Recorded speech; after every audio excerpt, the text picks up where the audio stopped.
Hello, everyone. The button. I've hit the button and we're up. Hello. Hello. Chris, let's get right into it because we're tight and bright today, tight and bright. Got a good one today. Okay, go. So I was in the florist the other day. Uh-huh. And I thought that I could see Michael J. Fox. Uh-huh. Oh, aye. Yeah, you know the guy. Yeah. But I couldn't quite tell. Why? Because he had his back to the fuchsias. It's good. It is good. Can we get the sound? Have you got any applause? Just press a button. Oh, no, not that one, eh? Right, we're going to get done for copyright, Okay. right? I'll turn that off, right? Anyway. No, it is a good joke. Thank you. But It's one of the better ones. it is, and what it also does is it shows your diction. It's because you do need your diction back to the fuchsias. Yes. You I know. need to be very clear on that. The diction. I know, but Stuart, I actually think his diction could have been better because, like you said there, fuchsias. He actually said fuchsias, which, Is that true? to be honest, that's big. ruined the joke a Can little we just bit. go now?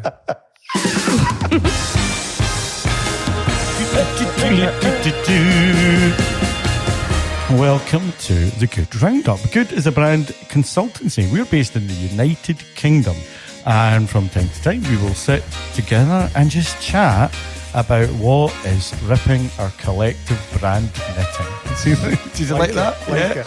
And so today, what we do is that we'll write some stuff and then we'll talk about the stuff because it's the writing that informs the thinking that leads to the talking.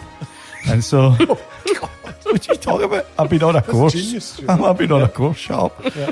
And today it's Mr. Christopher Lumsden. Oh, back to the usual format, isn't it? Yeah, just back to you. Well, no, I think we're all on agree, but we just like a little bit of tension. I wrote a thing called Escaping the B2B McValues Trap, right? Mhm. So it's about values, but it's about poor ones and Okay. how they exist. Let's go back to the very beginning, which Mary Poppins said. No, was it? No, it was the nun said a very good place to start. What when you say values, what are you referencing? What exactly? Just what? Start we're with a talking about values. definition, A Stuart. definition. Let's start with Because a I like a definition. definition. What are we talking about here with value? You've caught me on the hop there, Stuart. It's okay. You're a brand consultant. Fuck's sake. So value. Well, these are the things that underpin. Well, I would say any brand, but a well thought out brand. Yep. Is clear on the values that kind of inform its behaviour and guide, cultural. Perfect. The culture in the business. Great. That in our view plays into a mission and a vision, and the three of these things are the holy trinity for us in terms of branding. Love it. So the values are interesting because I think there's some really bad techniques and practices around where people just lazily describe generic characteristics as brands, as values, and plaster them all over websites. So I was doing a thing, researching something for someone, I can't remember what it was, but I got quite into it at the time. I was looking at big organizations in a certain sector, but they're big, with billions of dollars revenue. And out of the 34 companies that I looked at, 28 of them proudly published their values on their websites. Before you get into the results of that on the face of it is quite impressive because they're obviously proud of them and they kind of go, Obviously feel it's important enough to put them on the website. I think it also we would probably argue it's lazy because I'm not so sure they should be explicitly consumer facing. But nevertheless, internally, they're obviously important enough that they go. I wait till you get to them. No. But I mean, the intent is, yeah, we want to show the world that we are, X, Y, and Z. Yeah. This is in B2B space as well, so it's always slightly behind the curve, I think. But so there were 10. I did some data analysis. So these will be quite basically counted up. So these will be quite inspiring. Values because obviously what these are trying to do is to motivate the product, the values of the product, the mentality and approach that you would have for the employees. The actionable thing about these values is that they're part of how you, as you said, how you act day to day and to inspire and go, look, we are this kind of company and we do this and that's why we are different from everybody else. And they must be quite inspiring on a broad reach of terms, no? No. All right. So to list them, there are 10 of them, and so the top one was integrity, right? Right. So I'll list them from top to bottom, and then and I'll give you the idea of the frequencies. So integrity, performance, innovation, teamwork, safety, people, customers, responsible, sustainability, respect. And that goes from integrity was mentioned 18 times and respect 4. And a combination of all the others in between. So I think, and I refer to these as, I've called them muck values, because they kind of fill a gap, but they offer nothing really substantial. And I think it's interesting to me that the fact that despite, their lack of substance, they're prominently displayed on sites and highlighted and it makes me wonder, why the hell are they so uninspiring? So, and let's unpack that a wee bit. So the kind of thing everybody, you want a company to have integrity. And I'm not, it's one of these kind of things like integrity, but at the same time, do you really need to? I think the problem is these are descriptors of things that you would kind of hope that any business just does by default, right? They're hygiene factors. If I have to describe that my business has integrity, then to not have integrity, it's just not conceivable. Yeah, what I want to do is work with a business that doesn't have any integrity. Yeah, I want one that's not safe. Yeah, and I want to work with one that doesn't have any idea of innovation at all. And I want to work one that's not responsible, irresponsible, and one that's disrespectful. I think so. We do, I think, and we see this a lot. And I understand how you get to those. And I think, because I think playing devil's advocate, I think you could say, taking those as words in isolation, they are pretty meaningless. But I think what's more important is the descriptive or the narrative that comes alongside that. So because you could say, we like to try and practice what we preach. Well, not try and, we like to practice what we preach. But you could put simplicity, honesty and love on there, which are our values. And in isolation you go, well, no, I want to do is work for a company that's really dishonest, actually. No, you're right. But when you talk about that in the context of what it means for us and our business and how we act and how we behave and what we expect of a team, then the context is important. So I think it's really easy to be very, and I'm not disagreeing with you, the point of your article, because I think we do see this a lot, particularly in the B2B space. But I think there are nuances to that as well. Like, you can understand why innovation lies at the heart of a technology company, but what does that mean to you, and how is it ownable and credible for you particularly? Yeah, and for me, I think the difference is, and I found this distinction quite useful. I distinguish between variable. I think I distinguish between characteristics, which what they've described these are descriptive variables, and motivational variables, which are more kind of meaningful and value based, that drive behavior. And I think companies make the mistake of just listing these characteristics. Yeah, I would agree with that. Digging a bit deeper and pushing for something more motivational, which gives you the meaning, right, and the differentiation, and especially when you build it with, and you compound it with other words. Yeah, it can be more. But yeah, I do find it endlessly fascinating that they're just so generic. Yeah, and I think functional as well. I think is where, like you say, I think where they feel. I mean, we've had instances where values, the descriptor of narrative, the descriptor that goes along with brand values is literally a dictionary definition, isn't it? So that kind of sense of lacking meaning couldn't really be more obvious with something like that. But I think, and we remember having a conversation with a client, and we were talking about, I think it was you that said, Stuart, think about how are these values going to help, think about it in the context of a new person coming on, onboarding, not necessarily a customer, but think about onboarding a new colleague or a new employee. How are these as values going to help them understand more about how you act and behave as a business and what you expect of them? And it's like a dictionary definition of innovation is not going to do that. So it's thinking about it as a behavior driving thing rather than just a badge that you stick on a website. And the challenge is that it's open to interpretation at that. Yeah. So integrity for me, might be very. I think a low bar, isn't it? I think you'll find I do wear trousers every day, because that to me is the highlight. Standard. Well, it's the maximum standard. Sometimes that I am going without underpants, but still trousers. But again, the point is that's not specified in the value. trousers with pants. So if you need to kind of then go integrity, and go, well, integrity, what does that mean to me? And that's not what it's about. It's about what it means to the business. Yeah. And if it's not kind of fleshed out in a way that kind of at least explains, and I'm with you, Chris, I mean, when you do try and look, usually it's just the words there and integrity. And then you've got to go, and first of all, you kind of go, well, of course. Secondly, then you've got to go, so what does this mean? So how am I going to interpret that? And that's absolutely shouldn't be the case. Yeah. And I think, it's not that they all need to be different. I mean, I think it was you, Stuart, that got me on to reading a piece from a guy called Phil Adams, who wrote a piece about chimps and champs. And he talks about the fact that, humans and chimps share 99% of the DNA. It's the 1% that matters. And you were saying, Stuart, recently that, these companies are doing themselves a disservice because there may be some generic ones. There will be.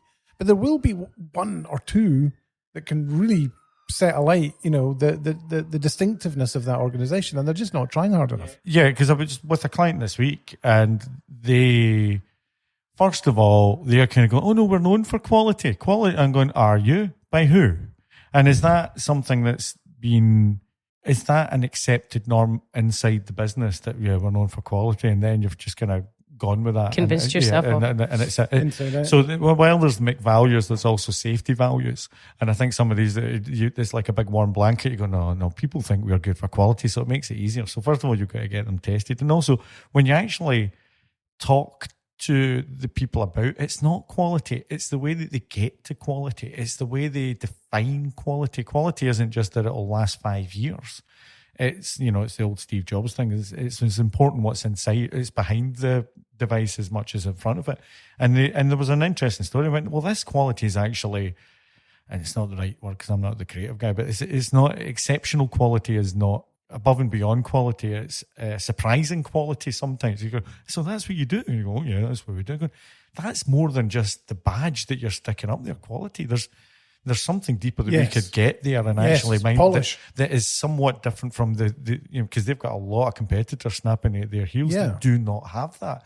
And guess what they're saying about their products and their values? Quality. Because nobody's saying, our products are a wee bit average.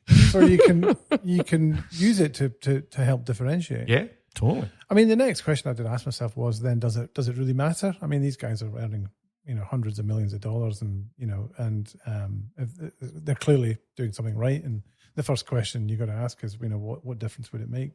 And in B2B, sometimes it just takes longer. But and the answer to that, I was talking to a client a couple of weeks ago, and we went out for a bit of a soiree, and we were having a bite to eat, and they were kind of just talking about the stuff you talk about, and they've got trouble with people, is all that kind of things. And it was quite obvious quite soon that there wasn't, as what Julie said, the values of how they expect people to behave in the business weren't there. So they didn't even have a fallback or a guiding principle to kind of go, look, our values are X, this. And you know what? It is integrity, but it's a defined integrity. It's like an integrity where clients come first, they always do, that kind of definition. And it's not quite integrity because there's another, and this is the thing. So it's a little bit harder to sit in a room and go, what do we mean by integrity, rather than just saying the word integrity. Yeah. It's that famous thing. The All Blacks used to have that thing about no dickheads, which is kind of, so you gives you a stick to beat someone with when they're being a dickhead, right? Yeah. And it's kind of accountability thing, isn't it? It's like you say, it's not, we also had a conversation with a client not that long ago who said, oh no, we quite like that, because there was a lack of definition around some of their values. It's like, we quite like that they're, a bit ambiguous, because, they're kind of people can interpret them. And it's like, that's what every good brand foundation start with, people, ambiguous values. Let's start with ambiguity. That's a great one. I'd love to get that into one of our values, ambiguity. Ambiguity, who knows, boo. Uncertainty. But I mean, we've seen that one of the values was so uncertain that it was, I think, that it was being used rather than looking at yourself and your own behaviour, it was used to turn it around and look at somebody else's behaviour. Someone else's, which is not helpful. No, and of course everybody was going, well, that's what it means. No, that's not what it means, because it wasn't defined. Because the work hadn't been done. Yeah. Can you say you're losing X revenue every year by not having a set of established brand values? No, you can't. But I think as a tool, if used properly, to and guide behavior and culture and make decisions in turn, because I think they can be used as is this a way that you should respond to a client, or is this the sort of person that we think is going to fit in our business, or is this the sort of is this the sort of client that we want to work with, because these are our values about how we do our best work, but also that needs something, you can almost use it as a lens to say, actually, this client is not right for us because of our values. You know what I mean? You say that. I'm jumping over you, don't care. You say that, but the interesting thing is that it's small and steady trust, right? It's like a salami. Oh no, not the salami. And what happens? What do you do? And what happens with trust? You slice it. And if you imagine trust being a salami, the more that you decide to lose trust, you get a smaller salami, and nobody likes a small salami, right? He's been trying to make this analogy work for a long time. So maybe 10 years. So the point is, the kind of interesting thing about values is it's the kind of way that if you're doing any kind of brand strategy, you have to understand how you're going out to the market, and values very much define how you're going up. Are you going to be honest up front? Are you going to be a bit? And that's when you're going out. That's part of your brand. That's how you're going to market. Your values dictate that approach. I agree. I was going to make the point. Jules said, how do you define the loss? The value of values. But salami the point slices, is, it comes out. It's difficult, but they're deemed important enough to be plastered all over the website and the front of the annual report, where the CEO talks about, we're true to our values of X, Y, and Z. So it's deemed to have a role, a fairly important, high profile role to play. So just do it better, and you could be doing a lot better. Yeah. The point is, it's not what you're losing; it's what you could gain incrementally. Incrementally in differentiating because yourself. Stuart, success hides failure. Success hides 100%. failure. Success hides failure. And I was going to talk a little bit, and then I said, well, how do we do values? And the point being that we use two little tricks in creating values that seem to have become our sort of style, because I think they work. First thing is, we believe in the rule of three. Yes, we do, don't we? Because people remember things in threes.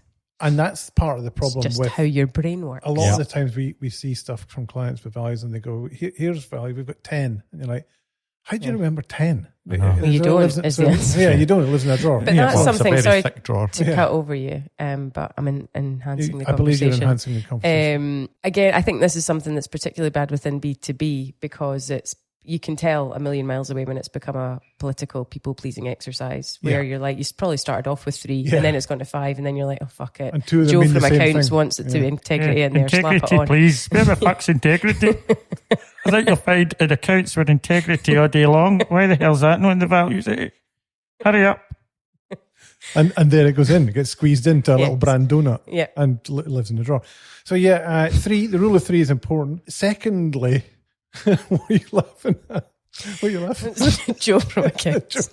Joe from accounts. I wish seriousness was part of our bloody values. Thank you, Joe. If you can just let me finish. Thank you. Sorry for the disruption. Secondly, we like to add a little spice to these 3. So to leverage memorability and meaning, we like a wee descriptor or a modifier to help turbocharge the meaning. So an example I give is, rather than just saying honest, we might say straight up honesty or down to earth modesty, just to kind of humanize it and make it sound make it connect a bit more powerful. So these are 2 little tricks that we use. And I think, at the end of the day, this is something and nothing. It's just something that it's not nothing. It's not nothing. And I wanted to get off my chest. But I think they do, and we talk obviously a lot about, it's all our podcast, isn't it? We talk a lot about language, and that being the kind of unifying aspect of brands, and that kind of work a lot developing messaging and all that kind of stuff. And that's where I think values, from a creative point of view, in terms of informing our work, are really helpful. Yeah. Because if you're with well-constructed values, that very much informs your kind of tone of voice and your personality that you want to come through your language and messaging. So without that, you've not really got anything to anchor it in terms of a creative brief. And so, yes, slightly, in the kind of softer area of the value of values, but it's important, because without, if you don't have that kind of anchor, then that's, again, just inconsistent comms, incoherent comms, all that kind of stuff. One of the things I think we're good at, the team, is that, 9 times out, or I know, 10 times out of 10, when we get involved in this work, there are existing values, whether there's 8, 10, 2 of them. And I think we're particularly skilled at using them and crafting something from them. Yeah. So they maintain a route, but it's maybe just re-articulated. And I think that can be yeah, challenging. because I think more often than not, sorry, I cut across you. I'm I'm used to getting it. carried away with myself today. More often than not, when you actually sit down, although even the most bland and lack of meaning values when you first look at them, very rarely when you sit down with a client to then talk about it, does it actually have no meaning? Like it's always come from somewhere good. Particularly where, we've worked with a number of kind of founder businesses where, it's kind of come from that, but it's just sort of lost meaning over time, or it's become a bit of badging exercise, or it's just been done badly and it's not. But there's always, I can't think of a time where we've had to go, those are a lot of shit. Your values should actually be A, B, and C instead of X, Y, and Z. It's always a reinterpretation. Even from Joe from accounts. Even Joe gets on board with it. Exciting integrity. It's all non-stop down here. Poor Joe. Any other questions? I mean, that's a nice quick one. Yeah, it was. I had one question, which is just why do we think, and do we think it's particularly bad in B2B? And if so, I think so? I don't know. I just think B2B. Or do you think that's just we see more of it because that's the space we work in? I think it's worse in B2B, and I think I made the thing in the article. It's just on a slower evolutionary curve on brand, and it just takes longer to get there. But it shouldn't be any different, but it just is because brand is not as well understood or valued in that space. Would you? Back to the being in the boardroom, isn't it? What do you think, Stuart or Joe? No, you can be Stuart. Joe's going to the toilet. I mean, I think I think it's all. Yeah, I do, and I think sometimes it's values which aren't values. Because I would, we have a chat. Innovation isn't necessarily a value. Well, that's my point about these more meaningful. I mean, it's not innovation as a value. I don't know as a value. I think and that's why it's kind of tricky. And it's like, how do you say being innovative is a value, or is what is the essence of being innovative? You into curiosity. Yeah, it takes it all to that. Yeah, and it's kind of always pushing a little bit further. That's the value. Innovation is the end result, but not necessarily the value that drives it. So I think that's what's kind of interesting about when you look at, for example, large B2C companies like the big boys. Obviously not the brands they promote because it's all, just product. But when you look at them, they do feel a little bit more deeper and considered because they're having to sell products and other things. So, I mean, when you get innovation, that's a result. But what is driving that? And what makes innovation? And that's where it gets a little bit integrity. So if there's one thing, it's like, well, what makes you an integrity-based company? Yeah. What makes you, explore that. Don't and it's just digging. be You lazy. go beyond that, you go beyond responsibility because these are all, what is it? What is it? What, show, give me examples of where you've got give me examples of when you were when integrity, and if it's just basically, Stuart's came his trousers we pay our on. tax and exactly. And we look after our well, staff. good it's for like, you. Forget it. There's no point. Yeah. There's no point in having it. Get out of tune. Okay. Right. All right, well, that was good. See you here next week for more of the same. Well, you won't see me because I'm going to be in the Dolomites. Next week. Oh, yeah. No, don't make promises that we can't. I know, I'm not saying it, folks. Right, okay. All right, bye. Right, watch the roads. Thank you. Bye-bye.